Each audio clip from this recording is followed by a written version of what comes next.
and Curtis Sliwa, guardian angel and savior of New York City, protecting both man and beast. The Curtis Sliwa Show presents Curtis's Ark with Nancy Sliwa. From bipeds to quadrupeds and everything in between. Now, with Nancy Sliwa, here's Curtis Sliwa. And that's the show you can hear every Sunday night from 10 to 11.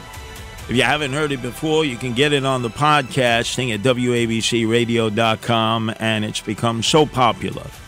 It will be nationally syndicated by our parent company, Red Apple Media, as of February, and will be heard coast to coast. But we're in for a cold snap here, not as bad as in Chicago or in Iowa, where they're doing the Caucasoid caucuses tonight, but it's going to get brutal out there. And just an advisory from my wife, the cats and dogs should be kept inside during cold weather. It's a common belief that dogs and cats are more resistant than people to cold weather because of their fur, but it's untrue. Like people, cats and dogs are susceptible to frostbite, hypothermia, and generally should be kept inside. A lot of animals, beyond just squirrels and raccoons and cats, will end up jumping underneath your undercarriage, your car, in cold weather. They'll try to stay lodged near the wheels or the motor block. And a lot of times you'll start up the car in the morning and not realize there are animals lodged underneath to ward off the inclement weather. Just bang on the hood of the car first before you start it up.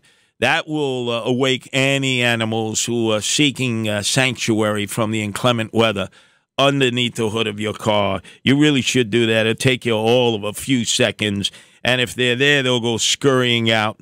You got to do that because you start up the car, you may end up killing animals needlessly there. We're not talking about driving over them. We're talking about just they end up getting slaughtered underneath there. Please be conscious that they may be out there.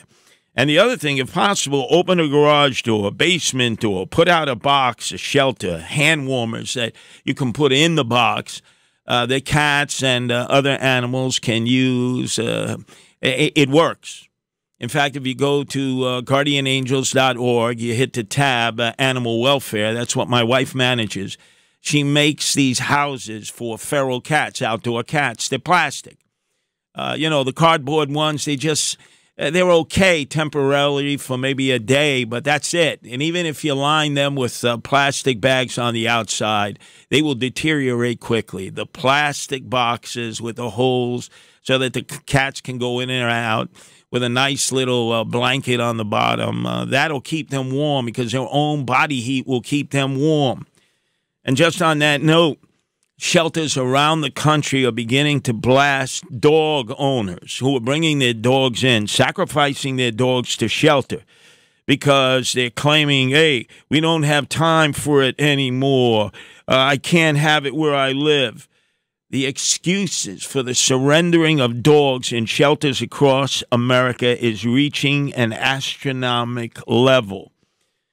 The whole idea of shelters is if a homeowner dies or becomes sick or suffers a house fire or moves into a long-term care facility, sometimes those trusted animal friends of theirs, family members, end up getting sacrificed over to a shelter because there's no other choice. But incredibly, shepherds, huskies, herding breeds, and pick mixes are amongst the dog owners who have been pushing their dogs into shelters needlessly. Understand this. You surrender your friend, your family member, be it a dog or a cat or any other animal, into that shelter. There's no guarantee that they're going to be able to foster out your friend or your family member, or that they're going to be able to adopt them out. And at a certain time, as the clock is ticking, if they can't adopt out that dog or cat, if they can't foster it out, if they can't find a rescue group that will take that animal in, there is an execution list, and they will euthanize your animal. They will destroy your furry little friend, your family member. So think twice, 3 times, 4 times, 5 times before you surrender your animal, your friend, your family member to a shelter, because they may well end up being executed because of that decision needlessly.